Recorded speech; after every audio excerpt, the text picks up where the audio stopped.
एक लड़का अपने बेहतर कैरियर की तलाश में एक अनजान शहर में पहुंचता है। अनजान शहर में उसे एक अच्छी नौकरी नहीं मिल जाती है, बल्कि अपनी मनपसंद से शादी भी कर लेता है। लेकिन शादी के जैसे ही कुछ साल का समय गुजरता है, एक दिन पति और पत्नी दोनों की हत्या कर दी जाती है। पुलिस जब इस केस की छानबीन करना शुरू करती है तो एक ऐसा सच्चाई सामने निकल कर आता है जिसे सुनने के बाद किसी को भी अपने कानों पर यकीन ही नहीं होता है। वाकई में दोस्तों, आज की जो कहानी है ये आपको भी हैरान व परेशान कर देने वाली है। नमस्कार, आदाब, मैं हसमुद्दीन और आप देख रहे हैं सफ़र क्राइम तक। आज की जो सच्ची घटना मैं आपको सुनाने वाला हूँ, दरअसल ये घटना है उत्तराखंड प्रदेश की। उत्तराखंड का एक ज़िला पड़ता है उधम सिंह नगर और इसी उधम सिंह नगर का एक शहर पड़ता है रुद्रपुर। रुद्रपुर शहर के अंतर्गत एक इलाका आता है ट्रांजिट कैंप और इसी ट्रांजिट कैंप का रहने वाला संजय यादव। संजय जिसकी उम्र है लगभग 35 साल के आसपास। संजय की पत्नी का नाम सलोनी। सलोनी जिसकी उम्र है 32 साल। संजय का एकलौता बेटा जय। जय जिसकी उम्र है लगभग 12 साल के आसपास। संजय जो कि एक प्राइवेट कंपनी में नौकरी करता है, ठीक ठाक पैसे कमाता है और अपने परिवार के साथ बड़ी खुशहाल तरीके से जीवन व्यतीत करता है। बात कर रहा हूँ मैं 3 अगस्त 2023 के रात्रि के करीब 2 बजे के आसपास। संजय के घर के अंदर से चीख पुकार की आवाज़ आनी शुरू हो जाती है। चीख पुकार की आवाज़ जब आस पड़ोस के लोग सुनते हैं, भागते दौड़ते संजय के घर पे पहुंचते हैं। लेकिन पड़ोसी जैसे ही घर के अंदर एंट्री करते हैं, घर के अंदर का नज़ारा देख हर किसी के पैरों तले ज़मीन खिसक जाती है। दरअसल कमरे के अंदर संजय और उसकी पत्नी का डेड बॉडी पड़ा हुआ था। संजय की सास गौरी मंडल भी काफ़ी गंभीर अवस्था में पड़ी हुई थी। संजय का बेटा जय जो चीख चीख करके रो रहा था। पड़ोसी जैसे इस तरह की नज़ारा देखते हैं, सबसे पहले इस बात की जानकारी पुलिस को देते हैं। पुलिस को जैसे ही सूचना मिलती है, पुलिस उसी रात को ही अपने टीम के साथ संजय के घर पर पहुंचती है। पुलिस सबसे पहले आनन फानन में संजय की सास को नज़दीकी हॉस्पिटल में भेजती है और फिर संजय और उसकी पत्नी की डेड बॉडी को चेक करती है। तो मालूम चलता है कि संजय के गले पे किसी तेज़धार हथियार को चला दिया गया था, लेकिन उसके पत्नी के शरीर पे उसी तेज़धार हथियार को कई बार चलाया गया था। पुलिस सबसे पहले दोनों की डेड बॉडी को अपने कब्जे में लेती है और फिर दोनों को पोस्टमार्टम के लिए भेज देती है। पुलिस इस पूरे वारदात के बारे में संजय के बेटे जय से पूछताछ करती है। तो जय कहता है कि साहब, रात्रि के वक्त एक बदमाश घर में घुस आया था और उसी ने मेरी मम्मी पापा की हत्या कर दिया। पुलिस जब उस अपराधी के बारे में जय से पूछताछ करती है कि क्या तुम उसे पहचान सकते हो, इस पे जय कहता है कि साहब, वो व्यक्ति अक्सर कभी कभी हमारे घर पे भी आया जाया करता था। मैं उसका नाम तो नहीं जानता हूँ, लेकिन सामने देखूंगा तो मैं उसे पहचान जाऊंगा। जय जैसी इस तरह की बातें पुलिस वालों से कहता है तो पुलिस जय के ही तहरीर पे गली के सीसीटीवी को चेक करती है। पुलिस जब सीसीटीवी को चेक करती है तो आखिरकार उस सीसीटीवी में वो व्यक्ति भागते हुए दिखाई देता है। पुलिस जब उस व्यक्ति को जय से दिखाती है तो जय उस व्यक्ति को देख करके कहता है कि हाँ साहब, यही व्यक्ति था जो रात्रि के वक्त मेरे घर में घुस आया था। पुलिस जब उस व्यक्ति का फ़ोटो लेकर के पड़ोसियों को दिखाती है तो पड़ोसी उस व्यक्ति को देखकर पहचानते ही नहीं है, बल्कि पुलिस वालों से कहते हैं कि साहब, इस व्यक्ति का नाम जगदीश है। जगदीश जिसकी उम्र है लगभग 25 साल, जो उत्तर प्रदेश के शाहजहांपुर का रहने वाला है। पुलिस को अब ये तो पूरा क्लियर हो जाता है कि संजय और उसकी पत्नी की हत्या जगदीश ने किया था। इसीलिए पुलिस अब जगदीश को अपने कस्टडी में लेने के लिए अपनी टीम के साथ उत्तर प्रदेश के शाहजहांपुर जगदीश के घर पे जाती है। पुलिस जब जगदीश के घर पे पहुंचती है तो मालूम चलता है कि जगदीश अपना घर छोड़ करके फरार हो चुका है। इसलिए पुलिस अब जगदीश की हर जगहों पर तलाश करना शुरू कर देती है। पुलिस जगदीश के मोबाइल को सर्विलांस पर डाल देती है। इस बीच में जगदीश का मोबाइल कई बार ऑन भी होता है, ऑफ भी होता है, लेकिन जब जब उसका मोबाइल ऑन होता है हर बार उसका लोकेशन बदलते रहता है, जिसे देख करके पुलिस वालों को लगता है कि शायद जगदीश पुलिस के डर से भागने की कोशिश कर रहा है। जगदीश जब पुलिस के हाथों में नहीं आ पाता है, पुलिस अब जगदीश को कस्टडी में लेने के लिए उसके ऊपर 25,000 रुपये का इनाम भी रख देती है। लेकिन इसके बावजूद भी जगदीश पुलिस के हाथों में नहीं आ पाता है। इसीलिए पुलिस अब अपने खबरियों को भी काम पर लगा देती है। पुलिस जैसे ही अपने खबरियों को काम पर लगा देती है, लगभग 6 दिन के बाद 9 अगस्त 2023 को एक खबरी थाने में जाता है और पुलिस वालों को सूचना देता है कि साहब, जगदीश उत्तर प्रदेश के रामपुर शहर में छुपा हुआ है। खबरी जैसे इस तरह की सूचना पुलिस वालों को देता है, पुलिस खबरी के तहरीर पे अपनी टीम के साथ उत्तर प्रदेश के रामपुर शहर में जाती है और बताए हुए जगह पे चारों तरफ से घेर लेती है और फिर जगदीश को अपने कस्टडी में लेकर वापस थाने में पहुंच जाती है। और फिर पुलिस जगदीश से संजय और उसकी पत्नी की हत्या के बारे में पूछताछ करना शुरू करती है। पुलिस जब दोनों की हत्या के बारे में जगदीश से पूछताछ करना शुरू करती है, जगदीश बिना किसी शक्ति दबाव के तुरंत ही अपना जुर्म कबूल कर लेता है। लेकिन जगदीश जब इस हत्या की पूरी कहानी बताता है तो वाकई में इसे सुनने के बाद किसी को भी अपने कानों पे यकीन ही नहीं होता है। संजय जो कि उत्तर प्रदेश के आजमगढ़ जिले का रहने वाला है। घटना से ठीक 17 साल पहले संजय अपने एक बेहतर करियर की तलाश में उत्तराखंड के रुद्रपुर शहर में जाता है। वहाँ पे एक प्राइवेट कंपनी में नौकरी ले लेता है और फिर एक किराए का कमरा लेकर वहीं पे रहने लगता है। संजय जिस कंपनी में नौकरी करता है उसी कंपनी में संजय की मुलाकात सलोनी से होती है। सलोनी जिसके पिता का नाम है दिलीप सिंह, माँ के नाम है गौरी मंडल। दिलीप सिंह जो सुभाष कॉलोनी में रहता है। दिलीप सिंह के टोटल 2 बेटियां हैं, जिसमें बड़ी बेटी सलोनी। संजय और सलोनी की जब पहली बार मुलाकात होती है, दोनों के बीच में पहले दोस्ती होती है और फिर बातचीत करते करते संजय और सलोनी के बीच में प्रेम प्रसंग शुरू हो जाता है। संजय और सलोनी के प्यार का परवान जब चढ़ता है, दोनों शादी करने का फैसला कर लेते हैं। हालांकि दोनों अलग अलग जाति समुदाय के हैं। इसके बावजूद भी संजय और सलोनी दोनों अपने अपने घर परिवार वालों से इस शादी के बारे में बातचीत करते हैं। जब दोनों ही अपने अपने घर परिवार वालों से इस शादी के लिए बात करते हैं तो दोनों के घर परिवार वाले इस शादी का मंजूरी दे देते हैं।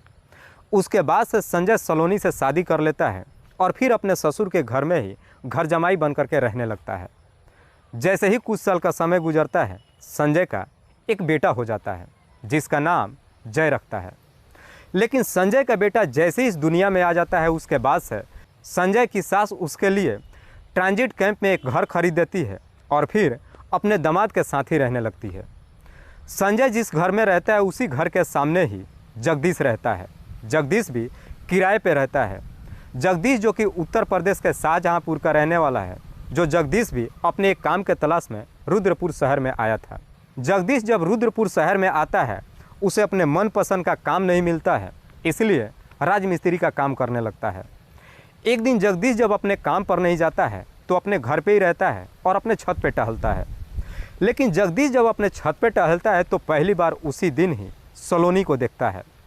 जगदीश जब पहली बार सलोनी को देखता है तो सलोनी की खूबसूरती देख जगदीश पहली नज़र में उसे अपना दिल दे बैठता है। इसीलिए अब जगदीश सलोनी के बारे में पता करना शुरू करता है। थोड़े ही दिन के बाद जगदीश को यह मालूम चल जाता है कि सलोनी शादीशुदा ही नहीं है, बल्कि उसका एक बेटा भी है। लेकिन इसके बावजूद भी जगदीश सलोनी से बेइंतहा मोहब्बत करने लगता है। अब जगदीश सलोनी के नज़दीक जाने के लिए उसके घर भी आना जाना शुरू कर देता है। जब भी सलोनी के घर पे जाता है तो उसे भाभी के रिश्ते से बुलाता है। इस रिश्ते की वजह से उसे हंसी मजाक भी करता है। हंसी मजाक करते करते जगदीश सलोनी को कभी कभी कुछ ऐसी बातें कह देता है जिसे सुनकर सलोनी को भी बड़ा अजीब सा लगता है। लेकिन सलोनी जगदीश पे कुछ खास ध्यान नहीं देती है। सलोनी को भी लगता है कि शायद देवर भाभी के रिश्ते की वजह से जगदीश उससे थोड़ी हंसी मजाक कर लेता है। लेकिन जगदीश सलोनी से अपने दिल की बात कहना तो चाहता है, लेकिन चाहकर भी अपनी दिल की बात उसे नहीं कह पाता है, क्योंकि सलोनी जगदीश को थोड़ा सा भी भाव नहीं देती है। इसलिए जगदीश एक सही मौके का इंतज़ार करने लगता है। धीरे धीरे जब समय गुजरना शुरू होता है, जैसे ही साल 2020 आता है, लॉकडाउन आ जाता है। लॉकडाउन आ जाने की वजह से जगदीश का काम बंद हो जाता है, उसकी माली हालत ख़राब हो जाती है। इसलिए जगदीश वापस उत्तर प्रदेश अपने घर चला आता है। जगदीश अपने घर पे तो आ जाता है, लेकिन इसके बावजूद भी सलोनी को कभी भूल नहीं पाता है। देखते ही देखते 2 साल का और समय गुजर जाता है। इन 2 सालों में एक बार जगदीश दिल्ली भी जाता है। दिल्ली में जाकर काम तो करता है, लेकिन काम करते वक्त भी कभी भी सलोनी को भूल नहीं पाता है। इसीलिए जगदीश अब सलोनी को अपनी दुनिया में लाने के लिए फिर से उत्तराखंड के रुद्रपुर शहर में चला जाता है। लेकिन साल 2022 में जगदीश जब उत्तराखंड के रुद्रपुर शहर में जाता है तो फिर सलोनी के ही इलाके में जाकर एक किराए का कमरा ले लेता है और अब इस बार बिल्डिंग का काम करना शुरू कर देता है। आखिरकार 2 सालों बाद फिर से जगदीश एक दिन सलोनी के घर पे जाता है। 2 साल के बाद जब सलोनी के घर पे जाता है तो सलोनी भी जगदीश को देखकर काफ़ी खुश होती है। सलोनी की खुशी देख करके जगदीश को लगता है कि शायद अब सलोनी उसे पसंद करने लगी है। इसलिए अब जगदीश बार बार सलोनी के घर पे आना जाना शुरू करता है। लेकिन जैसे ही कुछ दिन का समय गुजरता है, जगदीश को फिर से एहसास होता है कि शायद सलोनी उसे पसंद नहीं करती है। लेकिन अब जगदीश का सब्र का बांध टूट चुका था। इसलिए अब जगदीश सलोनी से अपने प्यार का इजहार करने के लिए एक प्लान बना लेता है। इसी प्लान के तहत जगदीश एक दिन मार्केट में जाता है, एक मोबाइल खरीदता है, उसे पैक करवाता है और उसी पैक में एक पर्ची डाल देता है। सलोनी के घर पे जाता है, उस मोबाइल को सलोनी को देते हुए कहता है कि भाभी मैं अपनी तरफ से तुम्हें एक गिफ्ट दे रहा हूँ। गिफ्ट दे करके जगदीश तो घर चला आता है, लेकिन सलोनी जब उस गिफ्ट को खोलती है तो उसमें से एक पर्ची निकलता है। उस पर्ची को जब सलोनी पढ़ती है तो उस पर जगदीश ने लिखा था कि मैं आपसे बेइंतहा मोहब्बत करता हूँ और मैं आप ही से शादी करना चाहता हूँ। दरअसल मैं भाभी आपसे शादी ही नहीं करना चाहता हूँ, बल्कि मन ही मन मैंने आपको अपना पत्नी भी मान लिया है। सलोनी जैसी उस पर्ची को पढ़ती है तो उसे पढ़कर सलोनी को अपने आंखों पर यकीन ही नहीं होता है। उसके अगले दिन जगदीश जब सलोनी के घर पे जाता है तो सलोनी उस बात से काफ़ी गुस्सा हो जाती है। वो गिफ्ट जगदीश को वापस ही नहीं करती है, बल्कि उसे कहती है कि आइंदा से कभी अब तुम मेरे घर पे मत आना। जगदीश उस गिफ्ट को लेकर के तो आ जाता है, लेकिन जगदीश उसी दिन कसम खा लेता है कि वो किसी भी कीमत पे सलोनी को हासिल करके ही रहेगा। उसके बाद से सलोनी के घर पे ज़बरदस्ती आना जाना शुरू कर देता है। इधर सलोनी उस गिफ्ट को जगदीश को वापस तो कर देती है, लेकिन सलोनी यहाँ पे एक गलती कर देती है। इस पूरे मैटर के बारे में सलोनी अपने पति से कुछ भी नहीं बताती है। जगदीश जब बार बार उसके घर पे आना जाना शुरू करता है, इस वजह से सलोनी के पति संजय को भी अपनी पत्नी के ऊपर शक चला जाता है। संजय के दिमाग में इस कदर से शक घिर जाता है कि उसके बाद से संजय और सलोनी के बीच में इसी बात को लेकर के झगड़े तकरार शुरू हो जाता है। इसी बीच में संजय को ये भी मालूम चल जाता है कि जगदीश ने उसकी पत्नी को एक गिफ्ट भी दिया था। ये सच्चाई जैसे ही संजय को मालूम चलता है, उसकी पत्नी से जोरदार तरीके से झगड़ा तकरार शुरू होता है। सलोनी अपने पति को काफ़ी समझाने की कोशिश करती है कि मेरा जगदीश के साथ में कोई चक्कर नहीं चल रहा है, लेकिन इसके बावजूद भी संजय को अपनी पत्नी के बातों पे यकीन नहीं होता है। एक दिन संजय और सलोनी जब दोनों अपने घर पे ही थे, उसी वक्त ही जगदीश भी उसके घर पे पहुंच जाता है। लेकिन जगदीश जैसे ही वहाँ पे पहुँचता है, अपने सामने संजय देखता है। जगदीश को देखकर संजय एकदम से भड़क जाता है और उसे गुस्से में ही अपने घर से बाहर निकालता है। जैसे ही गुस्से में बाहर निकालता है तो जगदीश को ये मालूम चल जाता है कि संजय को सारी सच्चाई मालूम चल चुका है। अब जगदीश सोचता है कि जब संजय को सारी सच्चाई मालूम चल ही चुका है तो अब जगदीश भी संजय के सामने ही उसकी पत्नी से कहता है कि तुम मेरे साथ चलो। जगदीश सलोनी का हाथ पकड़ लेता है और ज़बरदस्ती उसे अपने साथ ले जाने की कोशिश करता है, जिसकी वजह से लेकर के सलोनी और संजय जगदीश से काफ़ी बहस करने लगते हैं। हल्की सी जब शोर शराबा होता है, शोर शराबा सुनकर आस पड़ोस के लोग भी आ जाते हैं। आस पड़ोस के लोग जब वहाँ पहुँचते हैं, जब उन्हें मालूम चलता है कि जगदीश सलोनी को ज़बरदस्ती अपने साथ ले जाने की कोशिश कर रहा है, पड़ोसी जगदीश को धमकी देते हुए कहते हैं कि यहाँ से जल्दी से भाग जा, वरना हम पुलिस बुला देंगे। पुलिस का नाम सुनते ही जगदीश एकदम से डर जाता है। डर के मारे वहाँ से अपने घर तो आ जाता है, लेकिन जगदीश को उस दिन अपनी काफ़ी बेइज्जती महसूस होता है।